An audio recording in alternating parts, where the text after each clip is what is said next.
Hello and welcome to another episode of India. Bonjour et bienvenue dans un nouvel épisode de India and Global Left. Si vous découvrez l'émission, n'oubliez pas d'appuyer sur le bouton d'abonnement. Pensez également à devenir membre YouTube, à nous soutenir sur Patreon ou à faire un petit don en utilisant le lien dans la description. Mais au minimum, regardez l'émission, aimez, partagez et commentez. Sans plus tarder, permettez-moi d'accueillir notre invité de ce soir, le professeur Mohammad Marandi. Le professeur Marandi enseigne à l'université de Téhéran. Professeur Marandi, bienvenue à nouveau dans India and Global Left. Welcome back to India and Global Left. Merci beaucoup de m'avoir invité. C'est toujours un honneur et un plaisir. There have been speculations about the future of US. Il y a eu des spéculations sur l'avenir des relations entre les États-Unis et l'Iran, et je voulais commencer par le discours récent prononcé par le guide suprême iranien, l'ayatollah Khamenei, lors de la commémoration de la prise de l'ambassade américaine en 1969. J'aimerais avoir votre réaction à propos de ce qu'il a dit à cette occasion. Il a affirmé que le conflit entre Téhéran et Washington est intrinsèque, et il a exposé trois facteurs majeurs. Premièrement, le soutien américain à Israël. Deuxièmement, les bases américaines dans la région. Et troisièmement, la tradition américaine d'ingérence dans la politique intérieure iranienne. Ce qui m'a frappé, c'est qu'il n'a pas été fait mention des négociations nucléaires, qui constituent habituellement le cadre dominant dans les médias traditionnels. Mais, étant donné que ces trois aspects de la politique américaine sont si fondamentaux pour l'existence de l'Empire américain, serait-il juste de conclure que l'avenir des relations entre les États-Unis et l'Iran n'est pas très prometteur?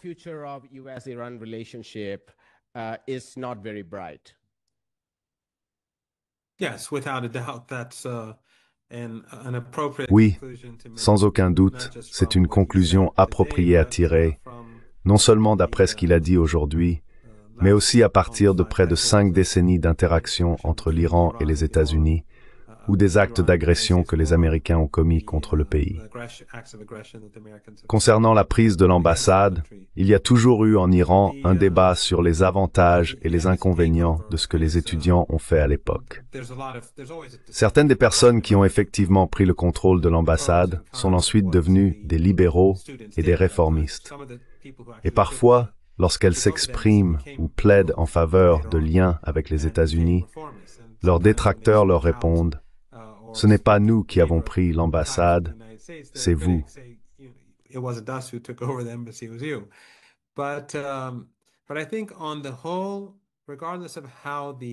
Mais je pense que, dans l'ensemble, quelle que soit la manière dont on considère les 444 jours pendant lesquels le personnel de l'ambassade a été retenu en Iran, ou les otages comme on les appelle en Occident, beaucoup de choses se sont produites durant cette période.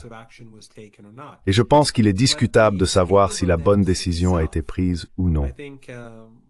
Mais la prise de l'ambassade elle-même, lorsqu'on la replace dans le contexte de l'époque, devient assez compréhensible.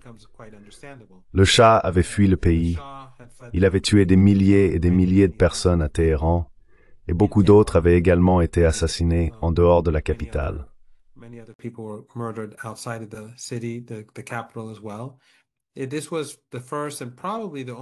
C'était la première, et probablement la seule, véritable révolution nationale de l'histoire humaine, où même dans les villages, les gens manifestaient.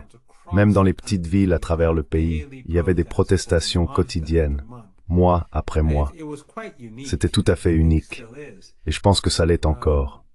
Il avait donc assassiné des dizaines de milliers de personnes.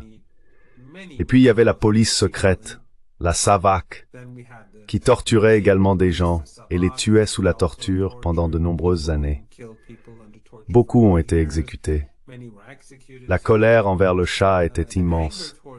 Et lorsque les Américains l'ont accueilli, cela a provoqué de la colère.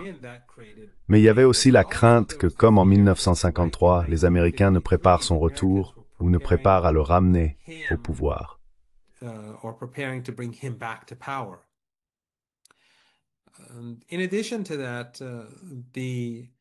En plus de cela, les Iraniens estimaient que, de manière générale, sans le Shah, les États-Unis cherchaient à saper le pays.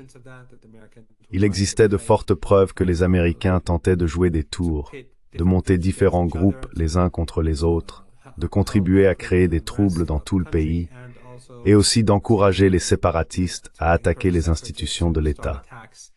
Mais je pense que la question la plus immédiate était le fait que les États-Unis avaient accordé l'asile au Shah, et que le Shah était un meurtrier de masse. C'était donc à la fois une protestation contre les actions des États-Unis et un acte mené par ces étudiants pour empêcher les États-Unis d'organiser un coup d'État en Iran.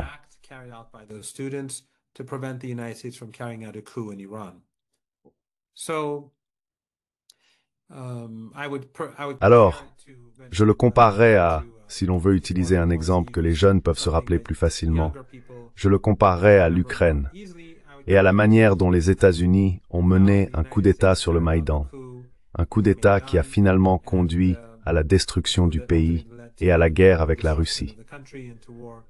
Vous savez, il y a cette blague, je ne sais pas exactement comment elle se dit correctement, mais on dit que le seul pays où il n'y a jamais eu de coup d'État, c'est les États-Unis.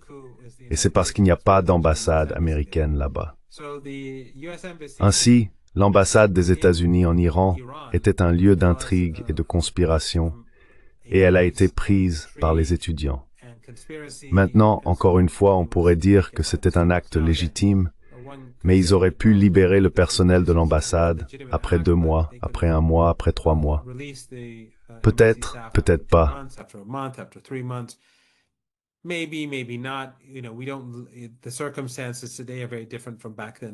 Les circonstances actuelles sont très différentes de celles d'autrefois. Mais le fait est que les États-Unis ont une histoire très sombre en Iran. En réalité, le coup d'État de 1953 a été essentiellement mené par les États-Unis avec les Britanniques, sous l'impulsion de ces derniers. Ce sont les Britanniques qui ont d'abord approché les Américains. La raison pour laquelle le coup d'État a réussi tient en partie au fait que le Premier ministre Mossadegh était naïf vis-à-vis des Américains. Il pensait que les Américains étaient différents des Britanniques et leur accordait une confiance injustifiée. Il y avait aussi d'autres problèmes. Il a marginalisé de nombreuses composantes de la coalition qu'il avait portée au pouvoir et s'est isolé. Mais c'est un autre sujet. Quoi qu'il en soit, les États-Unis étaient perçus par beaucoup comme différents des puissances impériales européennes.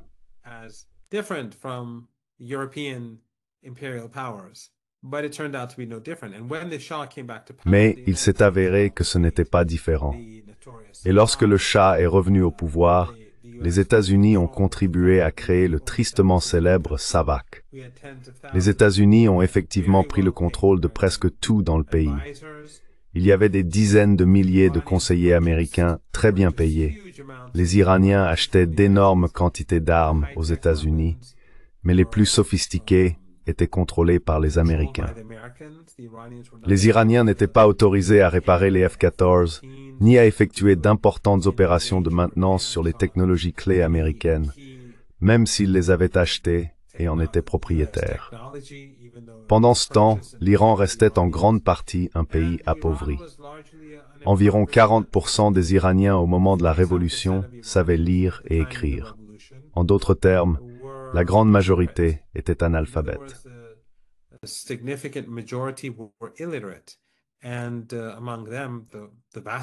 Et parmi eux, la grande majorité étaient des femmes. Ainsi, contrairement à ce que l'Occident aime dire à propos du Shah, le pays était sous-développé.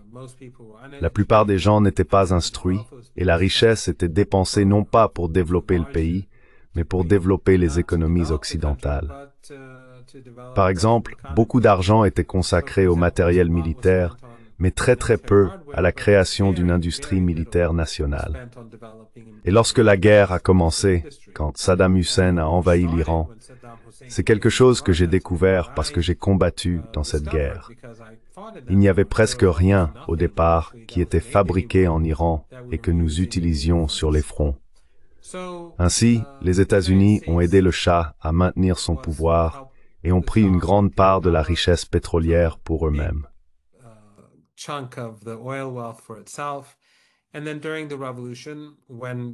Et puis, Pendant la Révolution, lorsque le Shah et son armée abattaient des gens dans les rues, surtout après le Vendredi noir, un massacre particulièrement horrible qui a eu lieu à Téhéran ce jour-là, Jimmy Carter a parlé avec le Shah le lendemain et lui a dit « Nous vous soutenons pleinement ».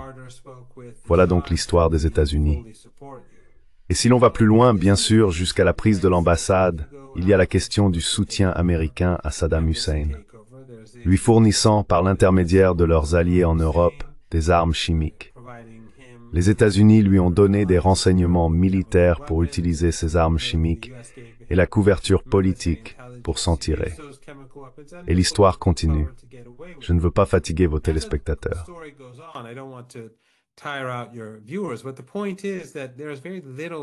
Mais le fait est qu'il y a très peu de raisons de croire qu'il y aura un quelconque changement dans la relation entre l'Iran et les États-Unis, à moins qu'il n'y ait un changement spectaculaire aux États-Unis. Ce qui n'est pas impossible, mais ce n'est pas quelque chose que quiconque attend. Donc, pour le moment, les choses resteront plus ou moins telles qu'elles sont. Et chaque fois que nous avons eu affaire aux États-Unis, ils nous ont trompés. Nous avons négocié avec eux et conclu des accords à de nombreuses reprises par le passé, et à chaque fois, les États-Unis ont trahi l'Iran, à chaque fois. Bien sûr, l'exemple le plus important est l'accord nucléaire, le JCPOA, où les Iraniens ont signé l'accord et consenti d'importantes concessions. Trop de concessions à mon avis, beaucoup trop.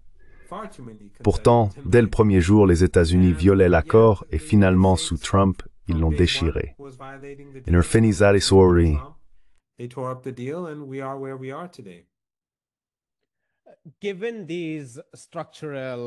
Compte tenu de ces contradictions structurelles, le soutien à Israël, la présence de l'Empire américain symbolisé par ses bases militaires et la longue tradition des États-Unis d'ingérence dans les affaires intérieures, compte tenu de ces divergences irréconciliables, quelles sont du point de vue iranien les conditions et modalités concernant les discussions nucléaires, qui constituent un élément central des négociations dont nous entendons parler dans les médias. Nous recevons des informations contradictoires. Il a été question d'une lettre officielle envoyée à l'Iran. Au départ, Press TV a rapporté qu'il n'avait pas confirmé la réception d'une telle lettre, mais Al Jazeera a récemment cité la porte-parole iranienne Fatemeh Mohajerani, affirmant que l'Iran avait bien reçu une lettre officielle des États-Unis, bien que nous ignorions encore son contenu. Par ailleurs, le ministre iranien des Affaires étrangères, Abbas Araghchi, a déclaré que l'Iran n'était pas pressé de parler aux Américains, mais que si ces derniers prenaient contact, l'Iran pourrait également leur parler. Quelle est donc, du point de vue iranien, la signification de discussions avec les États-Unis?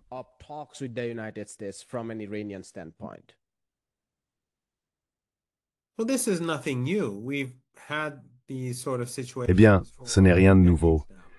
Nous avons connu ce genre de situation depuis de nombreuses décennies, où nous avons eu des discussions, puis conclu une sorte d'accord, et les Américains ont trahi l'Iran, ou bien nous avons eu un dialogue ou des négociations sans parvenir à aucun accord. Donc, pour le moment, je ne vois pas de discussion se tenir de sitôt. L'écart entre l'Iran et les États-Unis est immense. Une occasion pourrait se présenter à l'avenir pour des négociations indirectes, mais cela ne résoudra pas le problème. Le problème remonte à ce que je disais plus tôt. Quand on regarde, par exemple, ce que le dirigeant a dit aujourd'hui à propos de l'ingérence dans les affaires intérieures d'autres pays, les États-Unis soutiennent des groupes terroristes qui ont tué plusieurs milliers de personnes en Iran.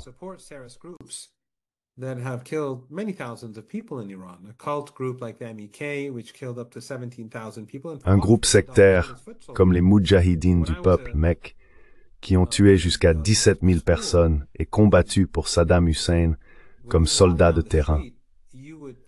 Quand j'étais à l'école, en marchant dans la rue, on craignait qu'une voiture piégée explose, car chaque jour il y avait des nouvelles, on pouvait même parfois entendre le bruit d'une voiture piégée qui explosait, ou d'une moto passant devant une boutique où quelqu'un avait une photo de l'imam Khomeini à la fenêtre et il l'abattait. Ce genre de choses se produisait quotidiennement pendant les premiers mois où ils ont commencé leur campagne militaire leur campagne de terreur en Iran.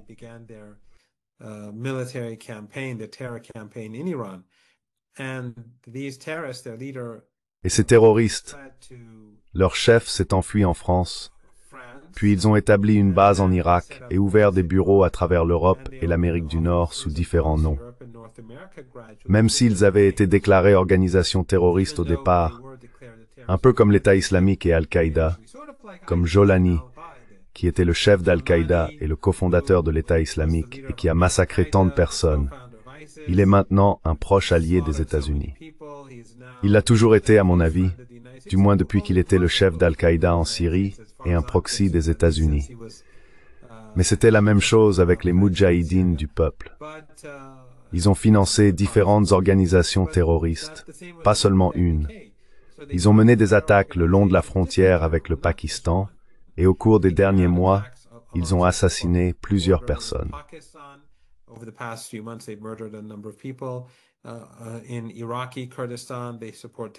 Au Kurdistan irakien, ils soutiennent également des groupes terroristes là-bas. Donc lorsque les États-Unis se comportent de cette manière, un changement fondamental dans la relation n'est tout simplement pas possible. Il pourrait y avoir des discussions limitées à un moment donné, dans 6 mois, 1 an, 2 ans, ou peut-être dans quelques mois seulement. Je ne sais pas, il faudra voir. Mais le problème, c'est que cela ne résoudra rien, ni la relation, ni les problèmes existants de manière fondamentale, car les États-Unis continuent de soutenir le terrorisme, de commettre des actes d'agression, de soutenir un régime d'apartheid génocidaire en Palestine, et d'avoir des bases partout où ils tuent à leur guise.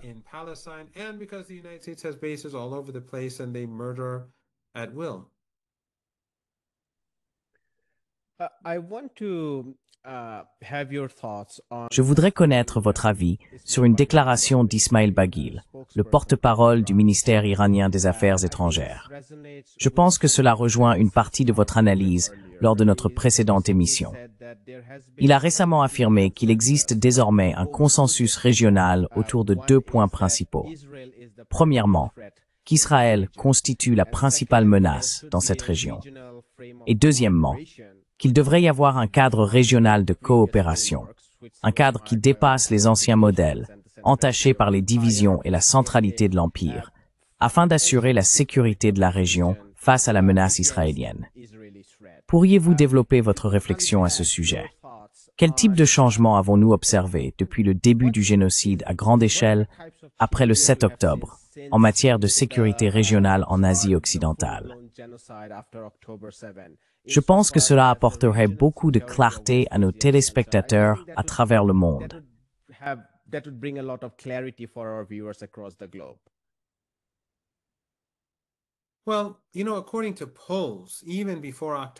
Eh bien, vous savez, selon les sondages, même avant le 7 octobre 2023, malgré le fait que des gouvernements comme l'Arabie saoudite, le Qatar, les Émirats, le gouvernement d'Erdogan et le régime bahreïni diffusaient tous une propagande anti-iranienne, à la fois sectaire et raciale. La plupart des gens dans la région ne croyaient pas que l'Iran représentait une menace pour leur sécurité. D'après des sondages occidentaux réalisés par des instituts occidentaux, ils pensaient que c'était Israël. Les gouvernements voulaient que le public ressente cela, et c'était le récit officiel de tous les pays que j'ai mentionnés. La Turquie aussi, bien que d'une manière différente, disons, de celle de Bahreïn.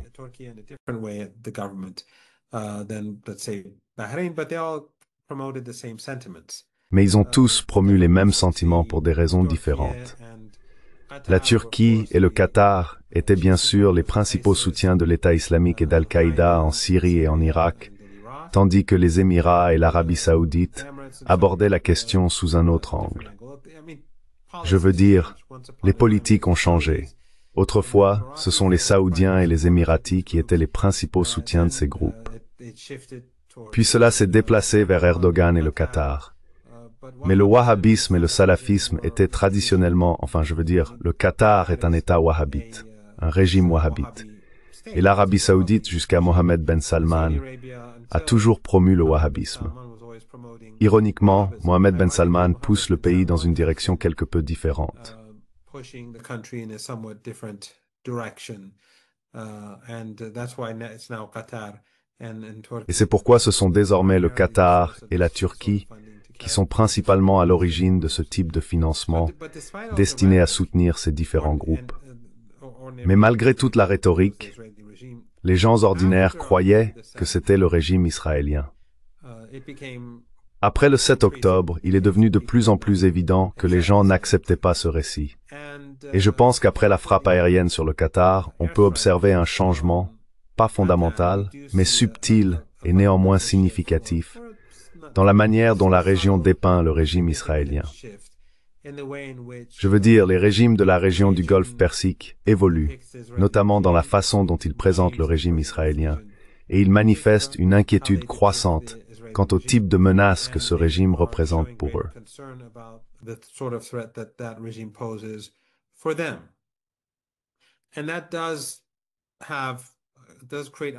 Et cela crée effectivement des opportunités pour améliorer les relations avec l'Iran.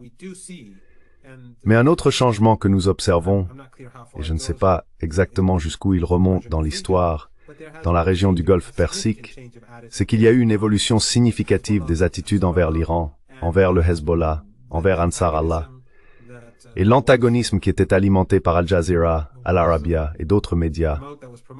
Cet antagonisme, qui a connu un certain succès pendant de nombreuses années, s'est atténué dans certains cas et pas dans d'autres. Mais les gens sur le terrain, les gens dans la rue, comme on dit, leur état d'esprit, leurs opinions à l'égard de l'Iran, du Hezbollah et de l'axe de la résistance ont profondément changé.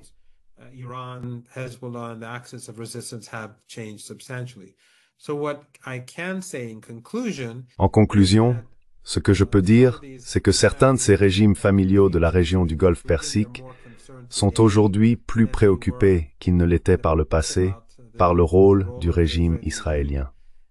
Leurs populations n'ont jamais vraiment considéré l'Iran, pour la plupart, comme une menace, mais leur attention se tourne désormais de plus en plus contre le régime israélien.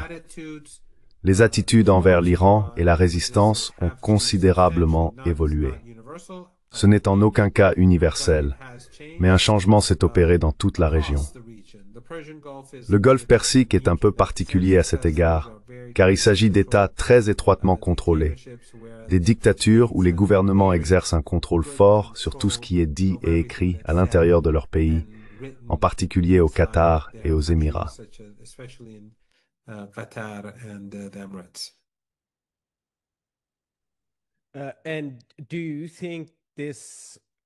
Et penses-tu que cela pourrait, de mon point de vue, il y a en quelque sorte deux ensembles de cadres régionaux qui se font concurrence. Le premier, ce sont les soi-disant accords d'Abraham, dirigés par l'Empire. C'est la même organisation régionale impérialiste, tournée contre l'Iran, contre le Yémen, contre le Liban, et ainsi de suite. Et puis, il y a le cadre en évolution que tu viens d'expliquer, qui représente davantage un déplacement parmi les élites dirigeantes, et pas nécessairement parmi la population, car la population ne le voyait pas ainsi, même avant le génocide.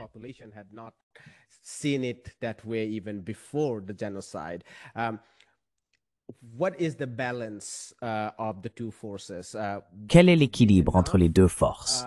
Serait-il suffisant, étant donné qu'il existe un cessez-le-feu officiel en Palestine? Serait-il suffisant pour maintenir cette dynamique afin qu'un véritable cadre régional puisse émerger, ou cela retomberait-il dans le type d'accord d'Abraham? On parle du prince saoudien qui soutiendrait, ou non, les accords d'Abraham en l'absence d'un État palestinien viable.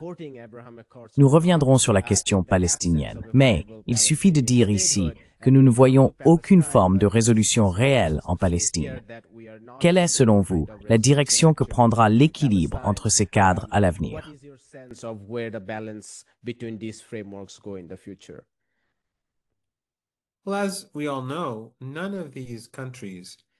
Comme nous le savons tous, aucun de ces pays n'a agi contre le régime israélien au cours des 2 dernières années, plus de 2 ans de génocide.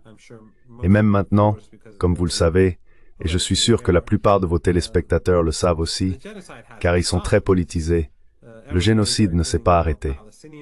Chaque jour, il tue davantage de Palestiniens. Chaque jour, il tue des citoyens libanais.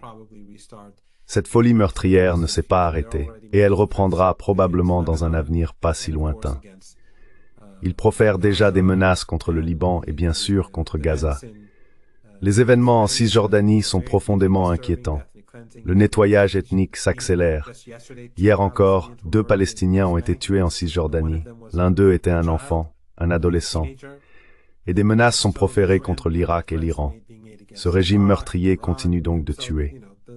This murderous regime continues to murder. However, Cependant, bien qu'aucun de ces pays n'ait pris de mesures contre Israël, tous continuent leurs affaires comme si de rien n'était. L'Égypte veut du gaz, Erdogan veut du pétrole, Aliyev exporte du pétrole bon marché par l'intermédiaire d'Erdogan. La Jordanie fait du commerce et des affaires, elle transporte des marchandises depuis le Golfe Persique. Personne n'a rompu les liens, personne n'a rompu les liens économiques. Ils ont tous contribué, d'une manière ou d'une autre, au génocide. Et bien sûr, le pire du pire a été, à mon avis, le fait qu'ils aient tous participé au cirque en Égypte, à Sharm el-Sheikh. En somme, ils ont blanchi le génocide de Trump. Ils lui ont tout pardonné après tout ce qu'il avait fait, et ils ont accepté quelque chose qui trahissait le peuple palestinien. Juste pour obtenir quelques concessions de Trump, ils s'y sont rendus et lui ont permis d'imposer un soi-disant plan de paix qui n'en était manifestement pas un.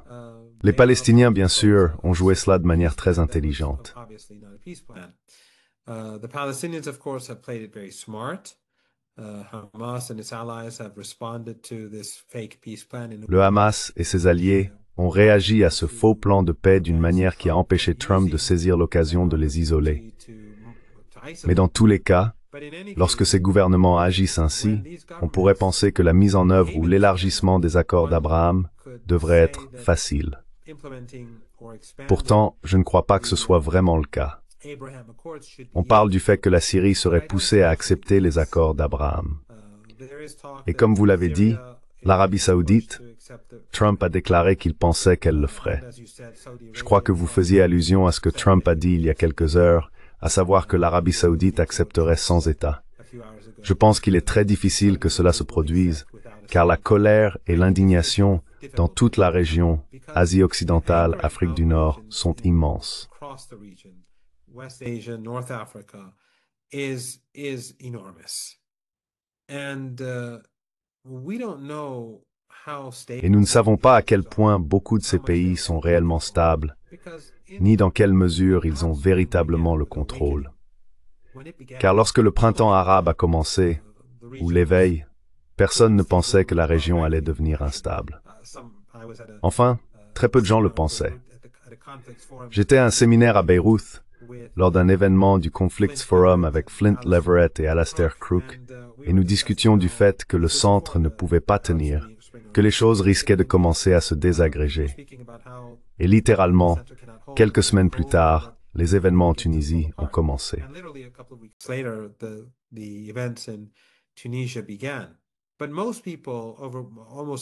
Mais la plupart des gens, presque tout le monde, pensaient que les choses étaient calmes. Aujourd'hui, c'est toujours le cas. Il y a de l'indignation et la situation économique dans la région n'est pas bonne. Et qui sait ce qui se passe sous la surface dans les différentes sociétés. Ainsi, plus le régime israélien pousse, et plus il commet de génocide. Surtout lorsqu'il y a un cessez-le-feu. Car lorsqu'il y a un cessez-le-feu, cela crée une nouvelle vague de colère lorsqu'il commence à le violer, relançant le génocide. Les personnes qui détestent désormais le régime israélien se disent « Eh bien au moins, ça s'est arrêté ».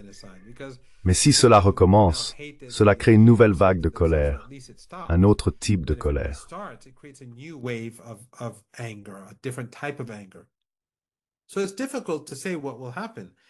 Il est donc difficile de dire ce qui va se passer. Beaucoup de ces régimes ne sont pas intrinsèquement stables. Ils peuvent en avoir l'air, mais ils ne le sont pas. Tout peut arriver. Je pense que leurs dirigeants en sont conscients, ou du moins ils devraient l'être, et cela les rend très prudents. Même si sous la pression des États-Unis ou par crainte, ils n'ont pas réduit leurs relations, ni rompu leurs liens avec le régime israélien, ni cessé le commerce. ce qui a constitué une grande trahison envers le peuple palestinien. Car si la Turquie, la Jordanie, l'Égypte, les Émirats ou la République d'Azerbaïdjan avaient pris de telles mesures, il aurait été bien plus facile de convaincre d'autres pays de rompre leurs liens.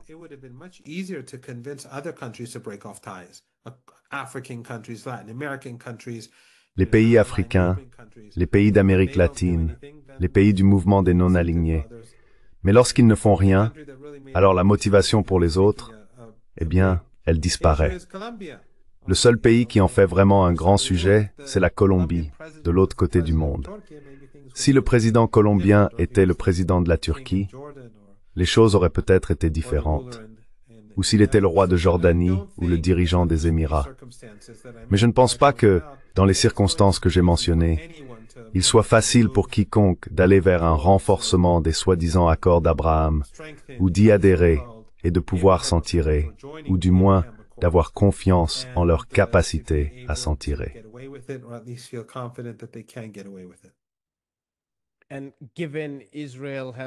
Et étant donné qu'Israël n'a montré aucun signe de recul par rapport à ce qu'il a fait au cours des 2 dernières années en particulier, je veux dire, tout le monde le sait, mais je tiens à le répéter. Israël a envahi ou attaqué 7 pays différents en Asie occidentale. La Palestine, le Liban, la Syrie, l'Iran, le Qatar, le Yémen et bien sûr l'Irak. Eh bien, si l'on doit croire ce que certains aux États-Unis pensent, que Charlie Kirk a été assassiné par le régime israélien, alors ce serait un autre pays à ajouter à la liste.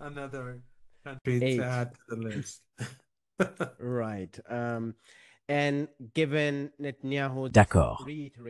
Et étant donné que Netanyahou vient de réaffirmer, je crois que c'était hier, ou peut-être avant-hier, qu'Ansar Allah au Yémen représente une menace existentielle pour Israël et que nous sommes déterminés à exterminer Ansar Allah, à quoi le porte-parole d'Ansar Allah a répondu que le Yémen préfère une action directe.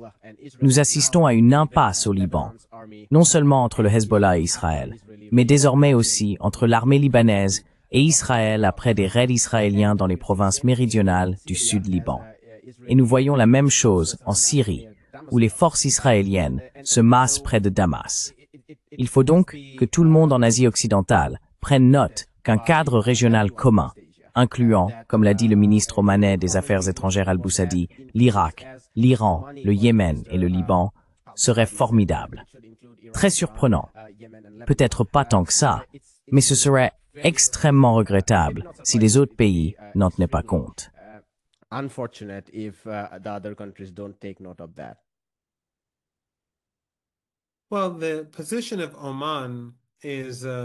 Eh bien, la position d'Oman a toujours été différente, du moins ces dernières années, de celle des autres États autoritaires dirigés par des familles dans la région du Golfe Persique. Donc même si je pense que ce que dit le gouvernement omanais est tout à fait raisonnable, je ne suis pas sûr que Bahreïn ou les Émirats soient prêts à aller dans cette direction. Et souvenez-vous, ce sont des régimes sous influence. Les Émirats ne sont pas indépendants de l'Occident. Ce n'est pas un acteur autonome. Le Qatar non plus. Nous l'avons vu après les frappes aériennes. Bien sûr, nous le savions déjà. Mais nous avons vu des aveux selon lesquels la raison pour laquelle le Qatar héberge le Hamas n'est pas qu'il soit un fervent soutien de la résistance, mais parce que les Américains et les Israéliens leur ont demandé d'héberger le Hamas. On peut en dire autant d'Erdogan en Turquie.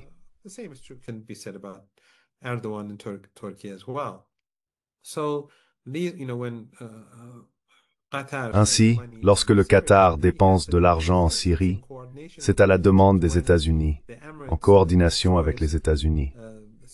Quand les Émirats détruisent le Soudan, c'est également en coordination avec les États-Unis. Comme je l'ai dit, personne ne devrait prendre au sérieux l'idée qu'ils agissent de manière indépendante. Absolument pas. Je doute donc que cela change dans un avenir proche. Et il est fort probable que le régime israélien mène d'autres attaques. Je veux dire, ils attaquent le Liban tous les jours. Et les médias occidentaux n'en parlent pas, parce qu'ils sont indifférents. L'Occident est censé être le garant du cessez-le-feu, mais il permet aux Israéliens de bombarder le Liban chaque jour, de tuer des gens. Ils ont tué une personne il y a seulement quelques heures, et 4 ou 5 personnes hier, comme je l'ai dit, à Damas.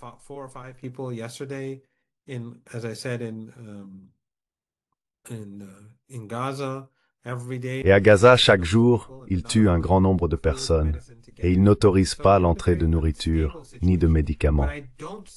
Nous sommes donc dans une situation très instable.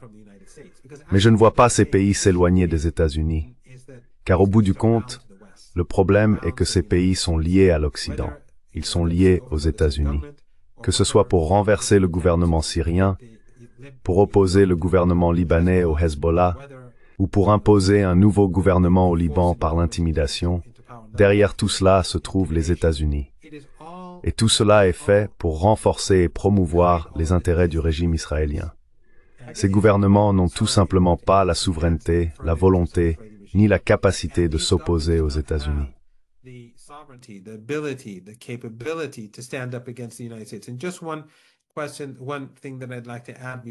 Et juste une chose que j'aimerais ajouter avant que vous ne souleviez le sujet que vous souhaitez aborder.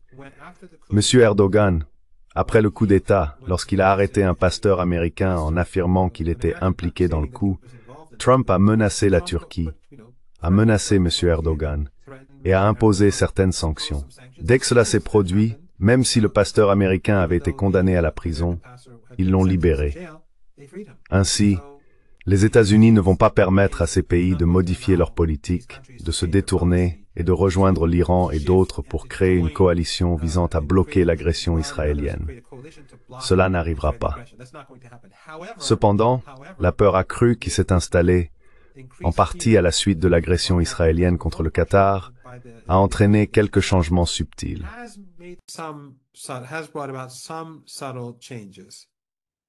Je suppose que les événements récents en Ukraine et en Asie de l'Est devraient servir de leçon aux pays d'Asie de l'Ouest, étant donné la manière erratique et rapide dont les États-Unis peuvent se retirer, pour ainsi dire, ou cesser de dépenser leurs propres dollars pour la soi-disant sécurité de cette région. Je parle de l'Europe vis-à-vis de la Russie. Et nous voyons une crise similaire en Asie de l'Est, où des pays comme le Japon et la Corée du Sud ont été entraînés dans l'orbite de l'Empire, à qui l'on répète sans cesse qu'ils bénéficient d'une sécurité garantie en faisant partie de celui-ci. Et maintenant, soudainement, les États-Unis menacent de se retirer en tirant le maximum de ces États.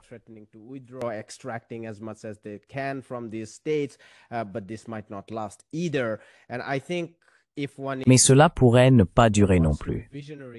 Et je pense que si l'on veut être visionnaire à long terme, il y a certaines leçons à tirer pour les pays d'Asie occidentale concernant la domination de l'Empire, si l'on peut dire.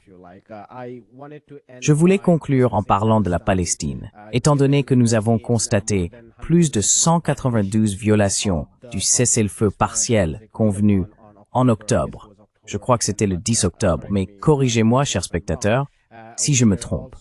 Nous voyons également des frappes aériennes dans de vastes zones de Gaza, à Deir al-Balah, à Khan Younes et ailleurs. Et la Cisjordanie a connu d'importantes opérations, des emprisonnements et des meurtres. Depuis le 7 octobre, il y a eu environ 1 millier de morts en Cisjordanie occupée.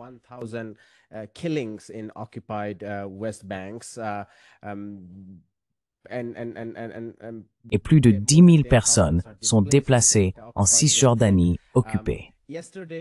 Hier marquait l'anniversaire de la déclaration Balfour de 1917, qui a formellement établi cet avant-poste colonial au cœur de la Première Guerre mondiale.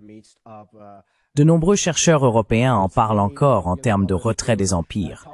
Mais pour nous en Asie, en particulier en Asie occidentale, il s'agissait au contraire d'une intensification de l'impérialisme ou du colonialisme européen dans cette région pendant les années du mandat.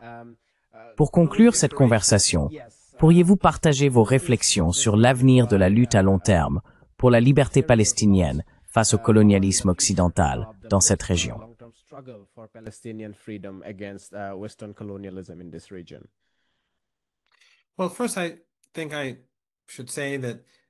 Eh bien, tout d'abord, je pense que je devrais dire que vous avez raison. Les pays d'Asie de l'Ouest devraient tirer des leçons des événements survenus en Europe et en Asie de l'Est. Mais ces élites apprennent lentement, et cela s'explique en partie par le fait qu'elles sont profondément liées à l'Occident. Leurs enfants y vont en vacances, y étudient, y possèdent des maisons. Et je suis sûr qu'il existe de nombreux Epstein qui détiennent toutes sortes d'informations sur leurs enfants, leurs parents et chaque génération qui accède au pouvoir. Ils ont toutes les informations dont ils ont besoin à leur sujet.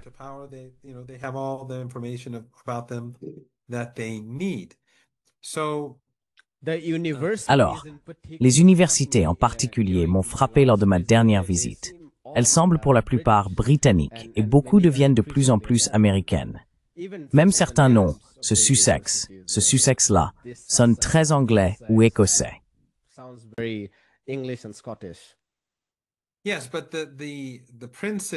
Oui, mais les princes et ceux qui sont au sommet, c'est pas là qu'ils étudient. Ils vont aux États-Unis, sauf une ou deux exceptions notables.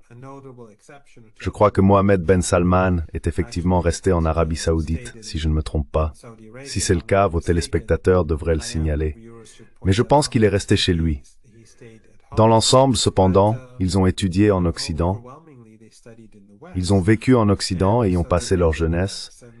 Et je suis sûr que, vous savez, l'Occident n'a pas seulement un ou deux Epstein. J'en suis sûr, il y en a beaucoup. Il y a donc de nombreuses raisons pour lesquelles ils sont liés à l'Occident. Culturelles, politiques et d'autres raisons que j'ai déjà mentionnées. Ils vont donc apprendre très lentement.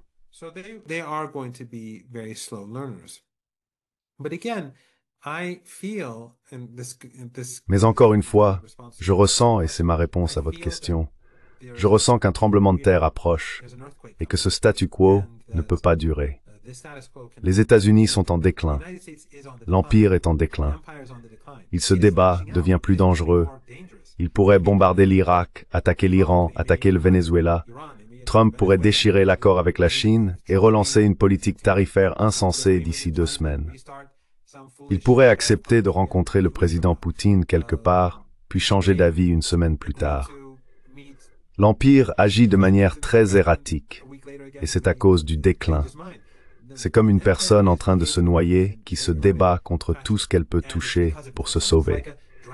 C'est donc un moment très dangereux, mais il est en déclin. Et le régime israélien est lié à l'Occident.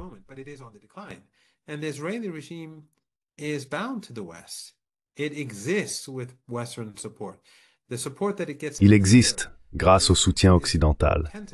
Le soutien qu'il reçoit chaque année s'élève à des dizaines de milliards de dollars, directement et indirectement. Les investissements privés sont dirigés vers le régime israélien parce que les oligarques sionistes aux États-Unis veulent que l'investissement se fasse là-bas. Ensuite, il y a le soutien militaire venant des États-Unis, le soutien européen, le soutien allemand, les subventions, l'aide, les investissements. Ce sont des investissements qui pourraient être réalisés aux États-Unis, mais ils choisissent de les faire en Israël pour les industries de haute technologie. C'est à cause de cela que le régime israélien existe. Sans le soutien occidental, sans qu'il subventionne la vie en Palestine occupée, le régime s'effondrerait. Et l'Occident est en déclin. Les Européens sont en déclin.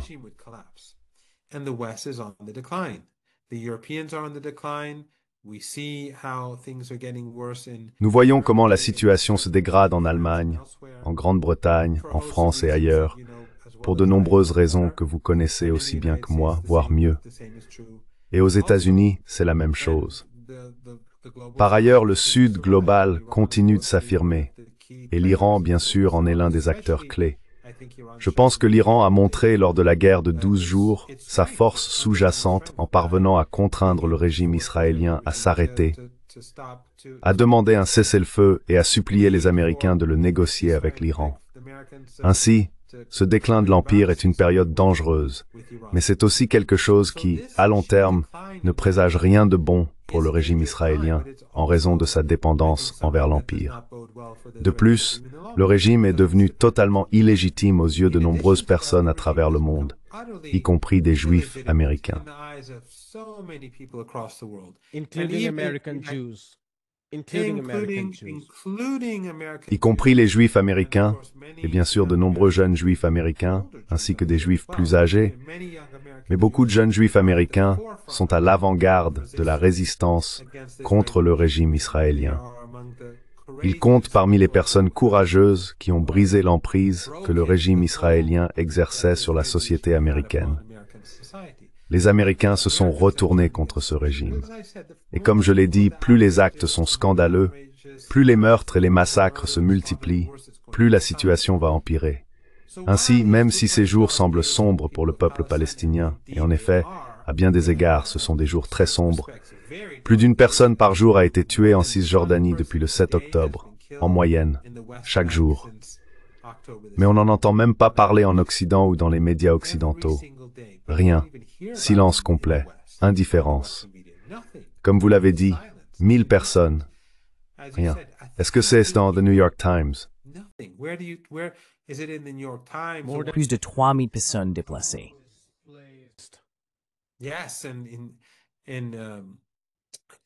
Oui, des quartiers entiers dans différentes villes et localités ont été complètement anéantis par le régime israélien à Jénine. D'immenses parties de la ville ont été démolies par le régime pour mener à bien un nettoyage ethnique, un déplacement de population et un changement permanent en Cisjordanie. Et encore une fois, c'est quelque chose il y a donc beaucoup d'obscurité. Et bien sûr, le pire, c'est Gaza. Puis il y a le Liban et les frappes génocidaires qui s'y déroulent. Mais à un autre niveau, la délégitimation du régime israélien et la faiblesse ainsi que le déclin de l'Empire occidental, selon moi, créent de nouvelles opportunités et auront un impact considérable à l'avenir. Et je ne crois pas que le régime israélien durera.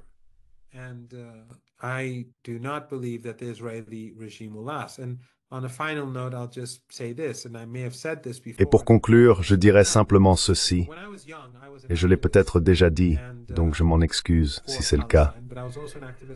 Mais quand j'étais jeune, j'étais un militant pour la Palestine, et j'étais aussi un militant pour la résistance en Afrique australe et en Afrique du Sud.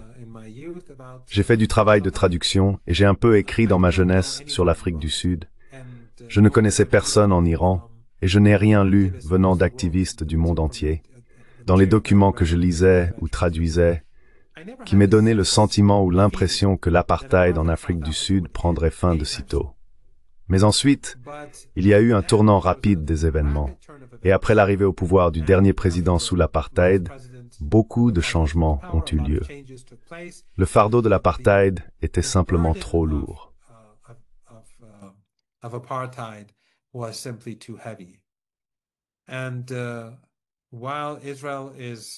Et bien qu'Israël soit cher, très cher à l'Occident, et très influent en Occident à travers les oligarques sionistes, et les cultes, comme les sionistes chrétiens et les sionistes juifs, je pense que l'avenir est très sombre pour le régime israélien.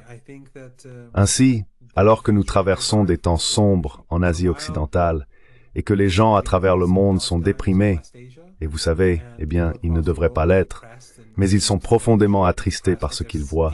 Personne ne devrait être déprimé, car ceux qui veulent résister doivent toujours être forts et déterminés. Ils doivent poursuivre la justice, quelle que soit la situation. Mais les gens sont attristés partout dans le monde. Gaza et l'Asie occidentale, c'est comme un nuage sombre, très sombre, suspendu en permanence au-dessus d'eux. Mais je pense qu'il ne fait aucun doute qu'il y a de la lumière au bout du tunnel et que le régime israélien connaîtra le même sort que l'Afrique du Sud de l'apartheid.